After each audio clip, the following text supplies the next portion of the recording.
Alhamdulillah wa syukrillah wa la hawla wa la quwwata illa billah. Ashhadu an la ilaha illallah wahdahu wa ashhadu anna Muhammadan abduhu wa rasuluhu wa la nabiyya ba'da. Allahumma salli wa sallim wa karrim wa azzim wa syarrif ala sayyidina Muhammad ibn Abdillah wa ala alihi wa sahbihi wa mawalah. Allahumma rzuqna fahman nabiyyin wa hifdzal mursalin wa ilhamal malaikatil muqarrabin. Allahumma zidna ilman nafi'an warzuqna fahman wasi'an. Rabbi shrah li sadri wa yassir li amri wahlul 'uqdatam min lisani yafqahu qawli. Rabbi saddid lisani wahdi qalbi bihaqqi sayyidina Muhammadin sallallahu alaihi wasallam. Amma ba'd. Puja syukur kepada Allah Subhanahu wa taala. Demikian pula salat serta salam kehadiran Nabi yang tercinta, Nabi yang mulia, baginda Rasulullah sallallahu alaihi wasallam, juga kepada keluarga, para sahabat-sahabat beliau. Ibu-ibu jamaah Majlis Tanwil Qulub yang saya muliakan, yang dirahmati Allah. Alhamdulillah, ini pertemuan perdana kita sejak kita istirahat sebelum Ramadan. Nah, tentunya selepas ini kita tidak lama lagi, kurang lebih 1 bulan lebih ya, akan menghadapi yang namanya Hari Raya Idul Adha. Tentu di hari raya itu ada di antara kita yang ingin berkurban, ya, ingin melaksanakan sunnah-sunnah daripada ajaran Nabi Muhammad SAW. Nah, tentu ketika berbicara tentang kurban atau hal-hal yang berkaitan dengan kurban, tentu dia berkaitan dengan apa yang disebut dengan yang pertama, Yauman Nahar. An-Nahar itu artinya hari kurban. Kemudian ditambah lagi dengan Yaumut Tashri' atau Ayyamut Tashri'.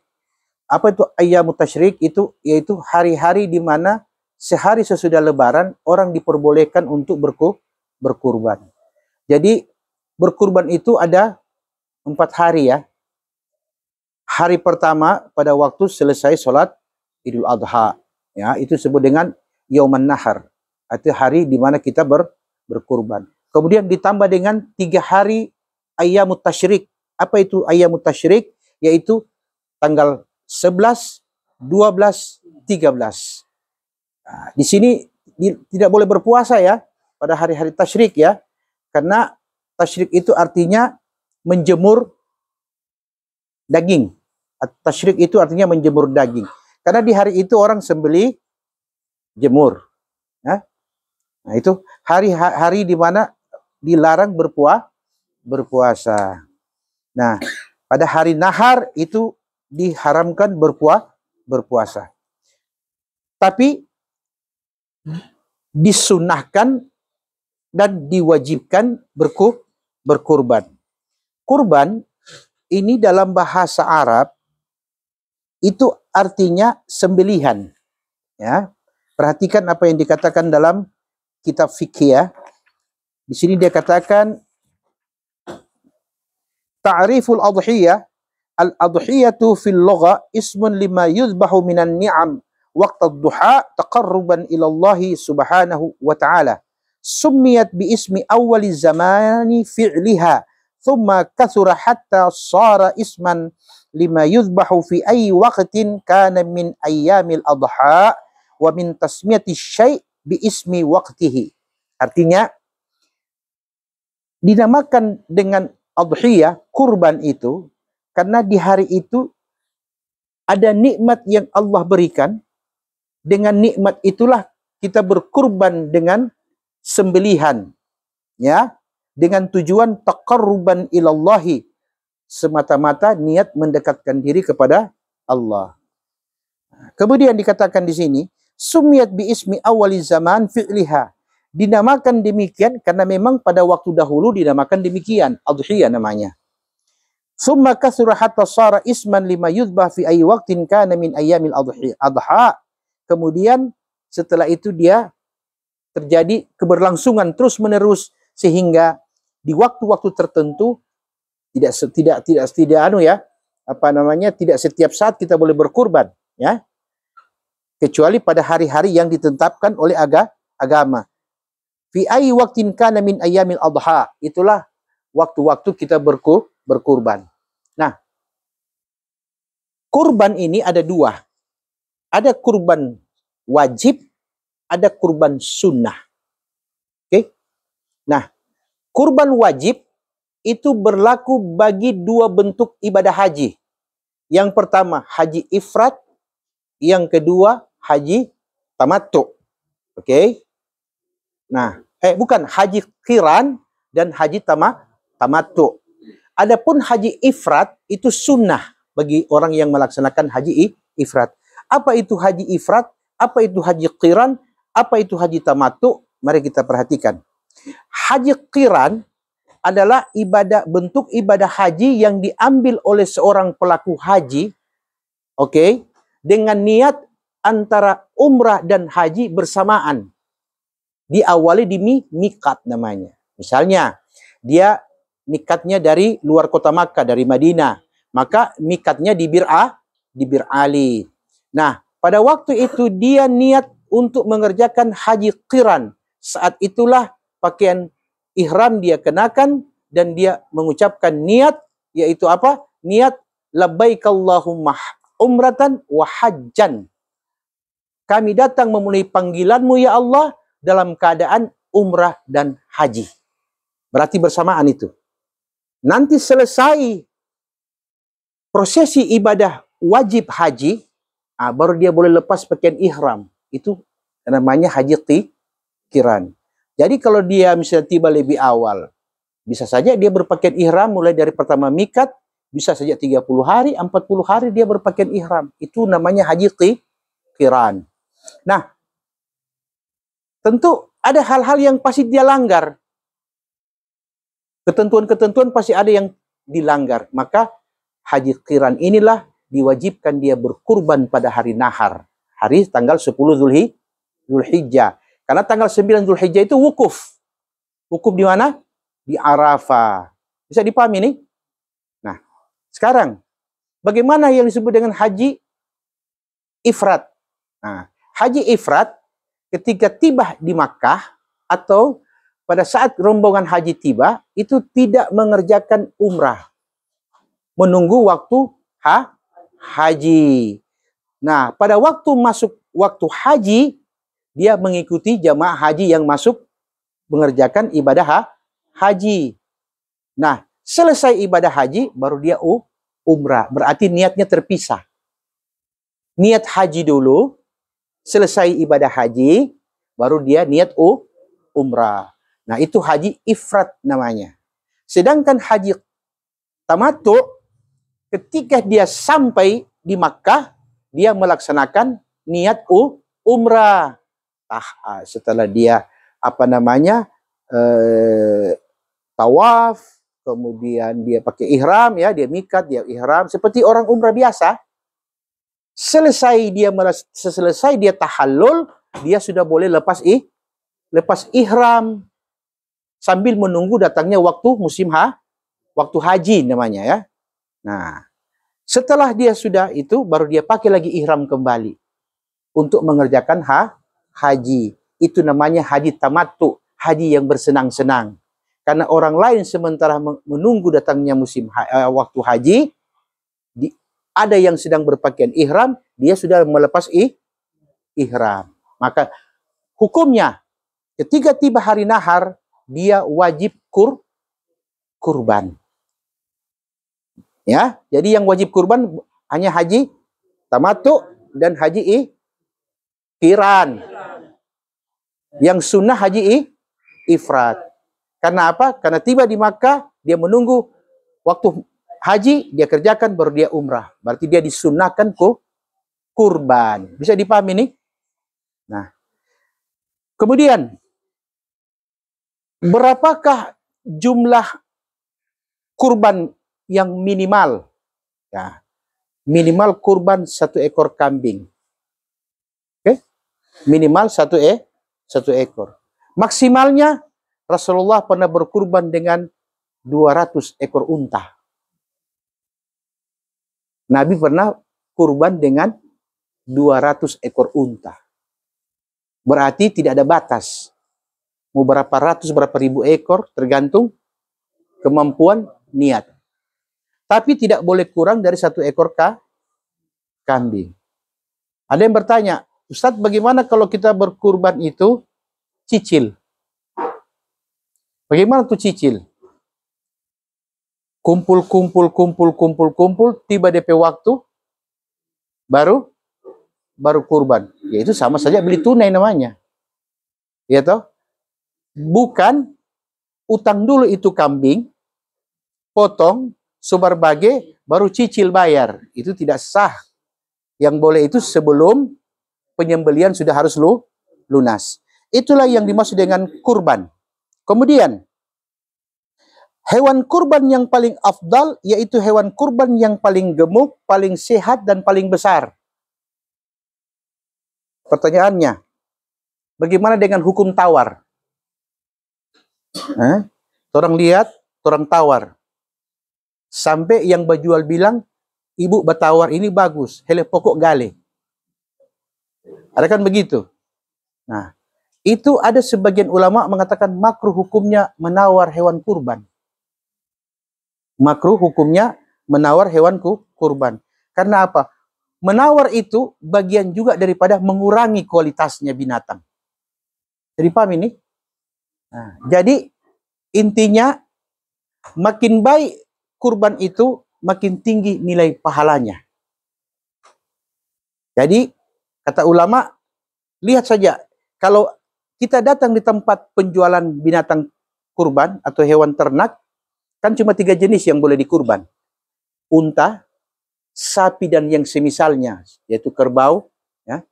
Kambing dan yang semisalnya, yaitu kibas, domba atau gimbal. Itu 3 jenis hewan ternak. Nah, ketika orang datang di situ, kemudian orang lihat dari 340 ekor yang ditawarkan, cari yang paling gemuk, bukan yang paling mahal. Yang paling gemuk dan paling sehat. Karena ulama mengatakan, coba kita kembalikan pada diri kita. Contoh, saya kasih sama Haja Lutfia kambing kurus, mata pete, tetap dia masih kambing, cuma kita kasih yang kurus. Di antara kita kambing-kambing, so itu kami yang paling pisai. Oke? Tapi kita cuma kasih hadiah ini. Kita tidak suruh beli, kita kasih. Kira-kira bagaimana Haja Lut menerima ini? Pasti menolak toh? Menolak dalam arti begini. Siapa kong kasih yang sebegini? Itu yang dimaksud taqarruban ilallahi. Kalau kita menghormati seseorang, kita memandang diri seseorang itu adalah orang yang kita hormati, kita muliakan, tentu kita akan berikan yang terbaik. Nah, kira-kira bagaimana dengan Allah Tuhan yang Maha Baik? Tentu lebih wajar memberi kepada Allah dengan yang terbaik. Itu sebabnya kenapa pengorbanan Qabil ditolak oleh Allah, sedangkan pengorbanan Habil diterima oleh Allah. Ada perbedaan. Dikatakan oleh ulama tafsir, Allah menolak pengorbanannya Qabil karena dia memilih binatang-binatang ternak yang paling kurus, paling kecil. Kemudian dia sembelih kurban kepada Allah. Nah, di zaman dahulu tanda kurban itu diterima dan ditolak dari asap. Jadi paham ini? Nah, Habil, dia seorang petani. Qabil seorang peternak. Qabil ketika datang perintah berkurban, Qabil cari itu binatang paling kecil yang paling rendah ekonominya. Itu yang dia kurban. Bersamaan dengan itu, Habil seorang petani, dia mengumpulkan hasil tanaman-tanaman yang kualitas tinggi, kemudian dia persembahkan dalam bentuk kurban. Ketika asap naik ke atas, Qabil punya tidak naik. Habil punya yang naik. Maka disitulah kecemburuan pertama Qabil terhadap Habil. Karena kurbannya ditolak. Kata ulama, berdasarkan apa yang dijelaskan Allah dalam Al-Quran, itulah sehingga kurban itu harus yang terbaik, yang paling the best, walaupun tidak harus yang paling mahal. Bisa dipahami ini? Nilainya apa? Nilainya di sisi Allah Subhanahu wa Ta'ala semakin baik, semakin banyak manfaatnya bagi orang lain. Bisa dipahami ini? Wa fi syariah arrafaha al-fuqaha bita'rifatin mutaqaribatin. Di dalam syariat itu para ulama-ulama ahli fikih mengatakan bahwa tujuan daripada berkurban di hari nahar dan di hari tasyrik adalah sebagai mutaqariban, niat seseorang untuk mendekatkan diri kepada Allah Subhanahu wa taala, bi annaha ismun lima yuzbahu minan ni'ami khassah, karena ada sembelihan yang waktu disembelih diniatkan khusus untuk ibadah. Beda kita orang potong kambing untuk pesta, kambing untuk syukuran, itu beda. Saya dipahami ini dengan memotong hewan kurban di waktu hari nahar dan pada hari-hari tasyrik dengan niat taqarrub ilallah. Adapun perintah itu dikatakan dalam Quran surah Al-Kautsar ayat 2, "Fasholli lirabbika wanhar," maka dirikanlah salat bagi Tuhanmu dan berkurbanlah kalian. Qala ba'du ahli tafsir al-muradu bihil adhiyatu ba'da salatil Id, yang dimaksud oleh para ulama ahli tafsir yaitu kurban itu dilaksanakan sesudah salat Id. Sesudah salat Id. Ustaz, bagaimana seandainya besok salat Id malam itu kambing orang pancuri? Toh? Atau kambing talapas? Cari-cari sampai selesai hari nahar, sampai hari tasyriknya tidak dapat. Kira-kira bagaimana hukumnya? Hukumnya dia dianggap sudah berkurban, karena hilangnya di luar kemampuannya. Jadi tidak usah menyesali, berarti Allah telah mengambil sebelum waktunya. Berarti sebenarnya itu yang lebih afdal.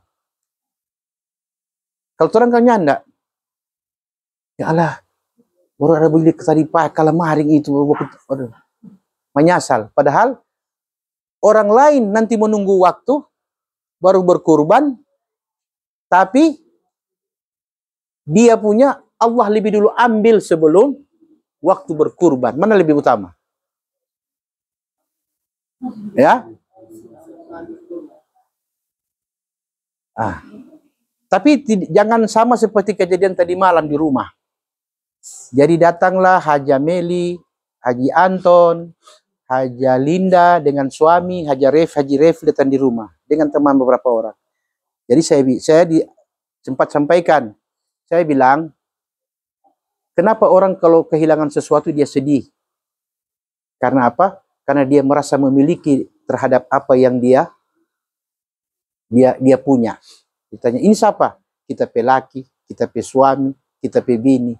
Sebenarnya para ulama mengatakan etikanya itu harus menyebutnya jangan pakai kata kita. Tapi siapa ini? Suami. Siapa ini? Anak. Siapa ini? Mobil. Rumah. Kenapa? Bila Anda mengaitkan yang kata aku punya, berarti Allah tidak memiliki apa-apa di situ. Begitu cara melatih hati supaya kita tidak terbiasa memiliki sesuatu dan mencintai sesuatu. Sehingga ketika Allah ambil, terasa berat di hati. Nah, saya sampaikan begitu. Alhamdulillah, tidak lama kemudian kita pedap air hilang. Ketika dap air hilang, di situ DP masalah muncul. Mau wudhu sunyi tidak ada air, mau mandi sunyi ada air.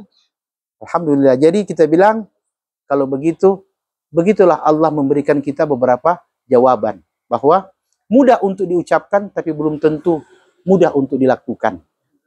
Jadi kadang-kadang Allah mendidik para mubalik dengan jamaahnya itu dengan cara Allah, bukan dengan cara kita. Jadi paham ini? Kemudian ada pertanyaan?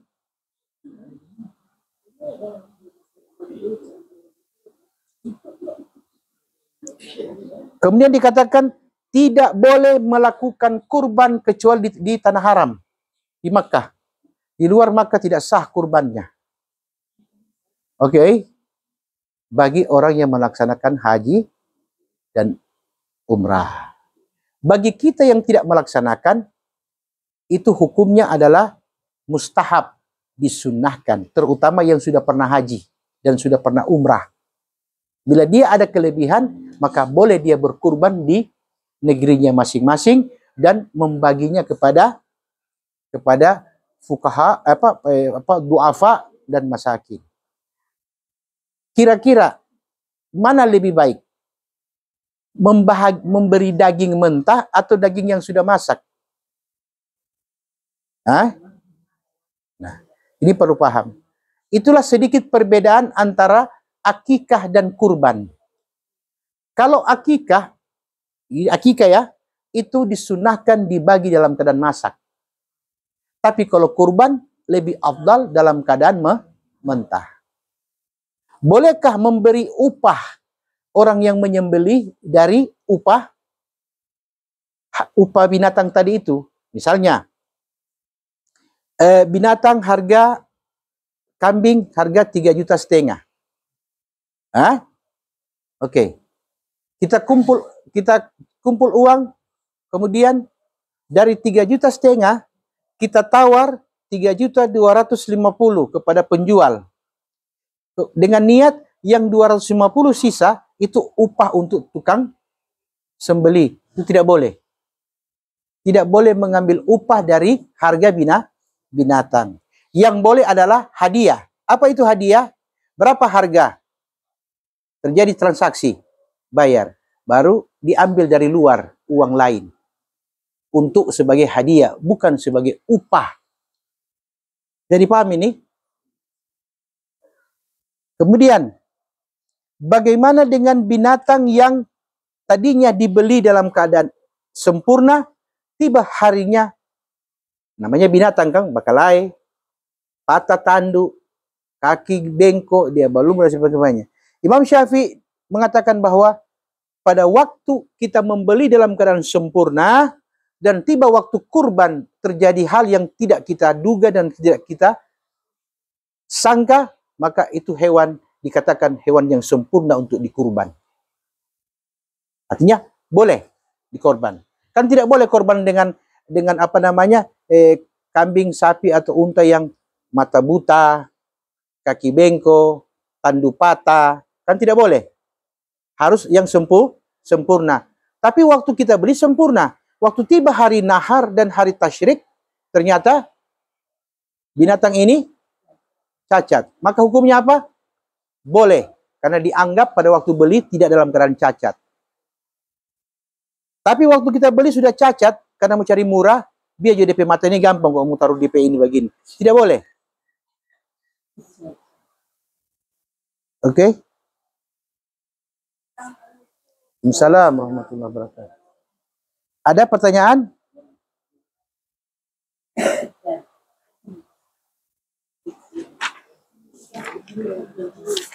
Ada pertanyaan?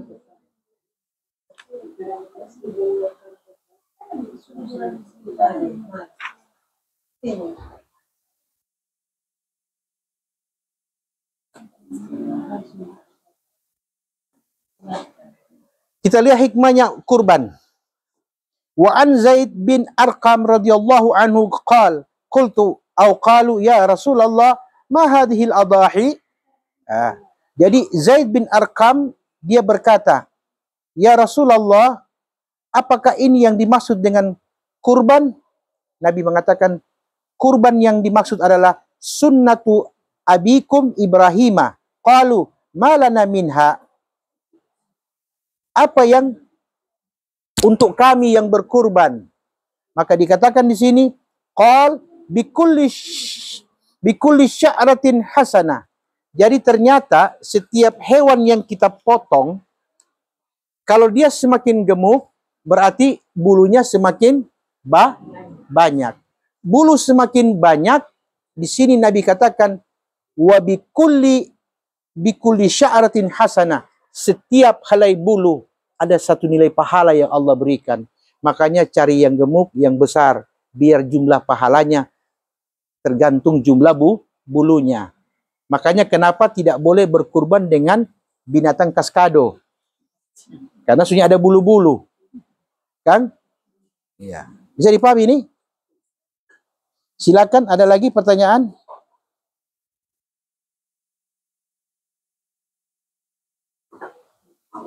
Bahkan Nabi mengatakan, wa an Abi Hurairah radhiyallahu anhu qala Rasulullah sallallahu alaihi wasallam, man wajada sa'atan falam yudahhi fala yaqrabanna musallana.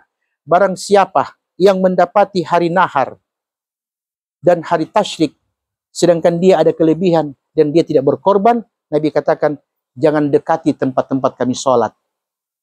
Sehingga ada ulama mengatakan, orang yang punya kemampuan tidak kurban, itu jangan dekati orang yang sholat id.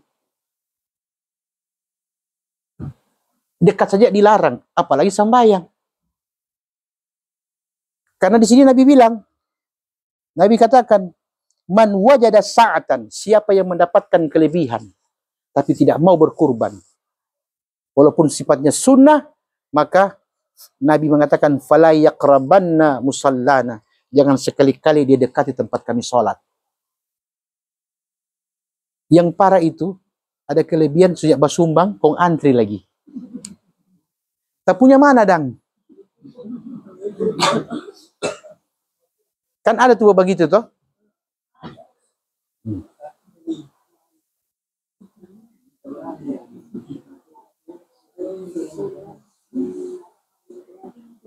Kemudian ada yang bertanya lagi, Ustadz, katanya ada sebuah riwayat yang mengatakan binatang atau hewan yang kita kurban pada hari nahar dan hari tasyrik itu insya Allah akan menjadi kendaraan kita di yaumul mahsyar ketika melewati jembatan Siratal Mustaqim. Nah, berarti kalau satu ekor kita kurban, apa itu kambing, apa itu sapi atau unta, berarti nanti itu akan menjadi kendaraan. Nah, sekarang Ustaz, kalau tiap tahun kita berkorban, misalnya kita umur sampai 80 tahun, katakanlah mulai umur 20 tahun kita mulai kurban, berarti sudah ada 60 ekor. Kok kita mulai yang mana, dang? Ada begitu ya? 60 mulai yang mana ini? Bukan begitu. Jawabannya begini. Pada waktu kita berkurban pertama, sama seperti kita membeli sepeda. Datang tahun berikut, kurban lagi, sepeda berubah jadi motor. Kurban lagi, motor berubah jadi mikro. Kurban lagi, mikro berubah jadi Avanza. Berkurban lagi, Avanza berubah jadi Pajero. Kurban lagi, Fortuner Nesadiki. Kurban lagi, Alphard. Kurban lagi, sampai ketika dia datang kematian, dia naik dalam keadaan bagaikan kilat melewati jembatan Siratal Mustaqim. Karena beda kualitas. Bisa dipahami ini? Jadi jangan berpikir, oh kalau 60 kali, kita mulai yang mana ini? Bukan. Nilai pahalanya Allah lipat gandakan, kualitasnya juga Allah gandakan. Jadi makin sering kita berkurban, semakin baik kualitas. Belum lagi dihitung, itu lain. Itu baru fasilitas melewati jembatan Siratal Mustaqim. Belum lagi jumlah bulu. Yang setiap bulu memberatkan timbangan amal. Faman ya'mal mithqala dzarratin khairan yarah. Seberat debu sekalipun kau lihat timbangan akan bergerak. Karena timbangan amal hanya mau menimbang kebaikan dan tidak mau menimbang dosa. Makanya ada orang datang dengan 7 lautan dosa. Dibawa di timbangan amal tidak bergerak. Tidak bergerak. Sama sekali tidak bergerak, kata Nabi. Ini 7 lautan dosa. Tapi ada orang dia datang hanya dengan 1 pahala senyum yang ikhlas. Cuma seberat debu. Taruh di timbangan amal, Nabi katakan timbangan amal langsung bergerak. Ternyata amal kebajikan itu ada bobotnya. Sedangkan dosa itu tidak ada nilainya sama sekali. Sehingga timbangan amal tidak mau menimbang. Betul tidak? Mana DP contoh? Contoh begini. Kita ini orang terpandang, orang terhormat. Pokoknya semua yang bagus-bagus ada pada kita. Tapi kita pemulu, kalau baca cerita setengah mati berhenti. Baru yang pidis-pidis dia keluar. Kira-kira ini cuma contoh. Ketika kita datang, orang hormati toh, karena orang terhormat. Oh iya. Tapi waktu kita suka keluar, kira-kira ibu-ibu baca apa? Dia tuh dia. Berarti nilainya tidak ada sama sekali di hadapan orang. Oke? Tapi kita ini cuma tukang basuh sapu jalan. Cuma basuh sapu jalan. Tapi kita, kapan saja orang minta tolong, kita selalu ada. Pokoknya di mana orang mau selalu ada. Kita datang. Ibu-ibu senyumnya enggak kalau kita datang? Senyum. Waktu kita suka keluar, ibu-ibu bilang apa? Masya Allah, itu dia kasihan. Waktu kita setengah mati, Yang ada kasih orang datang lihat cuma dia.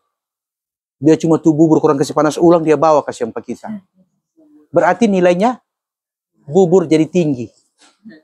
Nah, itu tuh amal.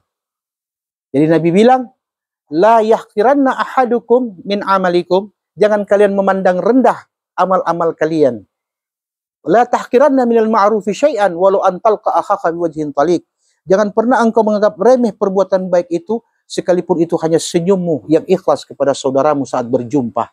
Karena ingat, yang kecil menurutmu, tapi berat dalam timbangan amal, kata Nabi.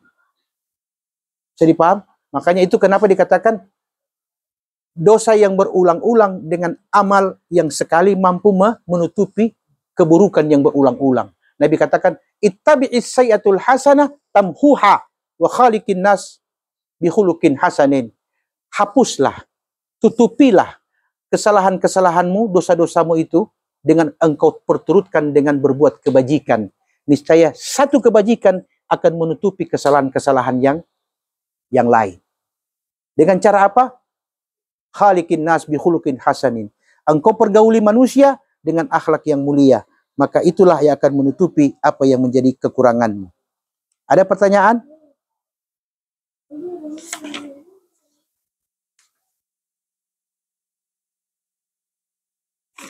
Silakan kalau ada pertanyaan yang menyangkut tentang kurban. Jadi, ya.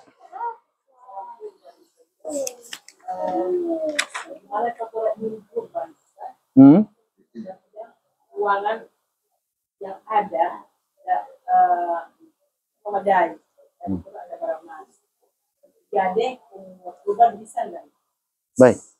Jadi begini, berkurban itu tidak harus memaksakan sesuatu yang tidak kita punya kemampuan. Emas yang ada itu kan orang sudah sepakat, hukum menggadai itu kan sebenarnya tidak boleh ya, karena ada unsur ribanya. Nah, kita menutupi kebaikan dengan unsur riba, maka nilainya tentu kosong. Nah, sekarang bagaimana caranya Ustadz? Kita mau berkurban,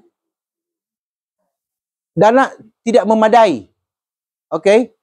Dari siapa? Kita pedoi cuma 2 juta. Sedangkan kambing 3,5 juta. Walaupun baku muka rumah yang berjual kambing, tapi memang ini cuma contoh. Walaupun baku muka rumah, tapi memang sudah beli kurang. Yang laki-laki, maka ambillah yang murah, yang perempuan, yang penting besar.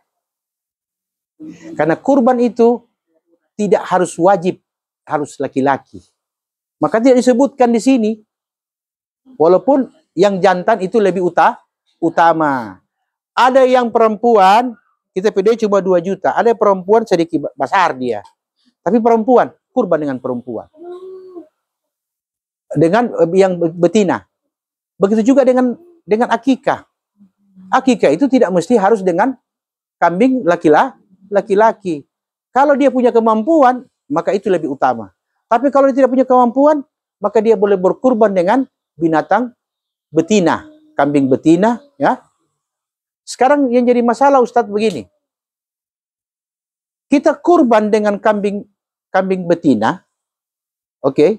Tapi kita punya anak yang lari ini anak laki-laki. Itu pun betina cuma 1 ekor leh. Sah? Kan laki-laki 2 ekor. Tapi kemampuan kita cuma mampu 1 ekor kambing betina. Sah? Tapi ketidakmampuan yang betul-betul bukan yang bikin bekeng. Adalah kok yang bikin bekeng tuh setel susah bagi setengah mati begitu. Iya, manusia boleh kau bilang begitu, tapi Allah tidak bisa ditipu. Bisa dipahami nih? Oke, ada pertanyaan lain?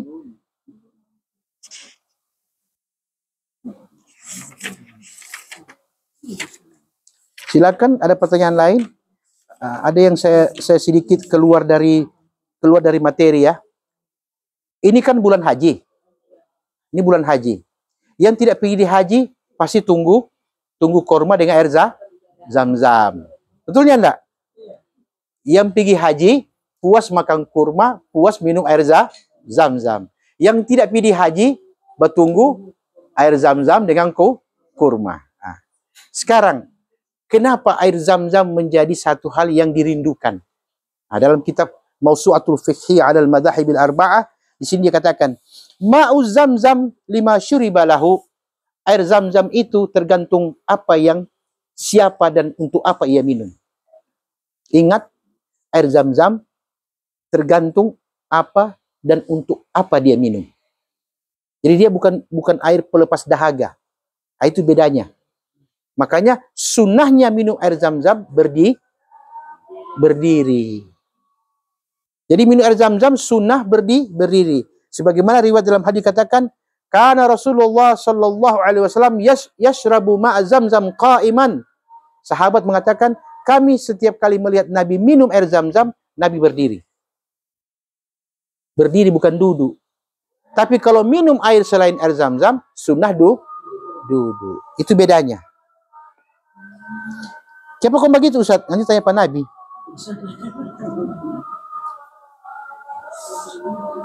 Perhatikan di sini ya. Imam An-Nawawi rahimahullah mengatakan, wa hadza mimma 'amilal ulama wal akhyaru bihi fasharibuhu lima taliba lahum jalilatin fanaluha fayustahabbu liman syaribahu lil maghfirah aw li shifa' min maradin wa nahwi dhalik ay yaqula 'inda syurbihi Allahumma innahu balagani anna Rasulullah sallallahu alaihi wasallam qala ma'u Zamzam lima syuriba lahu aw Allahumma wa inni ashrabuhu litaghfira li wa litaf'ala bi kadza wa kadza faghfir li aw af'al aw Allahumma inni ashrabuhu mustashfiyan bihi fashfini wa nahwa hadha wallah subhanahu wa ta'ala a'lam. Artinya begini, cuma ada dua niat ketika minum Zam-Zam.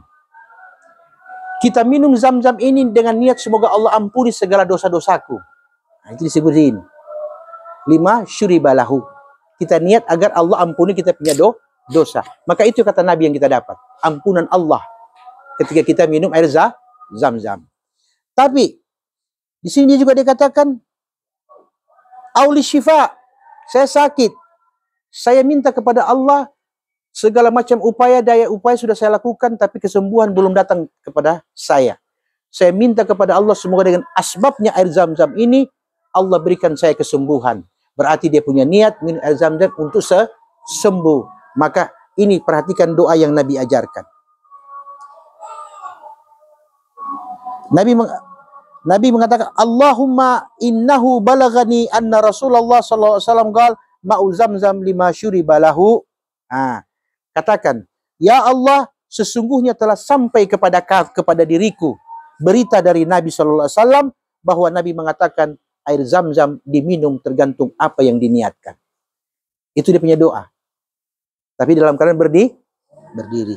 Atau Allahumma wa inni ashrabuhu litaghfira li. Ya Allah, sesungguhnya aku minum air Zam-Zam ini agar engkau mengampuni segala dosaku. Wa litaf'ala bi kadza wa kadza. Maka seperti itulah yang akan Allah berikan kepadanya. Jadi cuma ada dua niat. Yaitu minum Zam-Zam agar Allah ampuni dosa. Atau Allah memberi dia kesembuhan. Itu menurut Imam An-Nawawi rahimahullah. Atau dia meminta kesehatan. Maka dia akan mengucapkan ketika minum, Allahumma inni ashrabuhu mustashfiyan bihi fashfini. Ya Allah, sesungguhnya aku meminum air Zam-Zam ini agar engkau berikan aku kesembuhan. Fashfini, maka sembuhkanlah aku. Wa nahwa hadza wallahu subhanahu wa ta'ala alam. Demikianlah Allah akan berikan dia. Kalau belum datang waktu kesembuhan, Allah ringankan derita sakitnya. Bisa paham ini? Itulah barakahnya yang ada pada air Zam-Zam. Jadi yang belum berangkat pergi haji, silakan menunggu dan menanti sebuah harapan. Ada orang yang pergi haji, yang masih ada ingat orang, kalau dia kasih air Zam-Zam. Kalaupun dia tidak ingat, berarti memang itu sakit mau lama. Ada pertanyaan?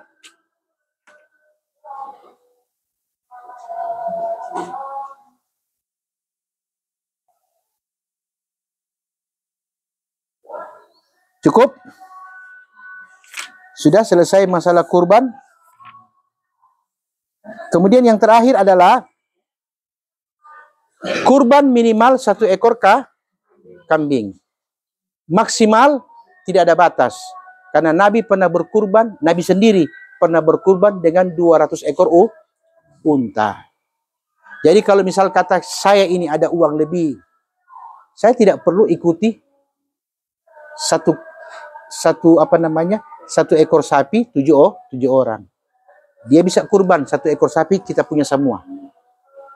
Nah, misalnya contoh, ketika dia mau sembelih, Allahu Akbar ya, baru Allahumma laka wa ilaika ya, hadhil adhiyah min Mahmud bin Muhammad Kasim wa Ali. Saya niat kurban dari Mahmud bin Muhammad dan seluruh keluarganya. Berarti seluruh keluarga yang berkaitan nasab dengan saya masuk di situ. Sebagaimana Nabi pernah berkurban dengan seekor kambing dengan niat untuk umatnya. Jadi paham ini? Jadi bukan orang kok ada bapak saudara berapa? Satu nama. Itu boleh, tidak masalah. Tapi bagi yang kurang mampu pas-pasan, maka boleh 1 ekor untuk satu keluarga. Bisa dipahami ini? Tapi kita ada 2 lebih 4 ekor. 4 ekor kambing. Tapi kita masih lebih lagi Ustaz, 1 ekor sapi. Kita Ustaz masih boleh beli unta. Cari sendiri itu unta kalau di mana orang berjual. Ada pertanyaan. Ustaz, boleh tidak saya titip uang kepada jamaah haji? Tiba hari kita pedoi ini, kita banyak doi. Berkurban di sana. Potong di sana, tapi ini ada kaitan dengan haji karena dia tidak haji kan? Sembelih di sana, bagikan di Makkah dan di Madinah seekor unta. Berapa harga unta di sana? Boleh. Bisa. Oke, barangkali demikian ibu-ibu. Lebih dan kurangnya mohon maaf. Wallahul musta'an. Assalamualaikum warahmatullahi wabarakatuh.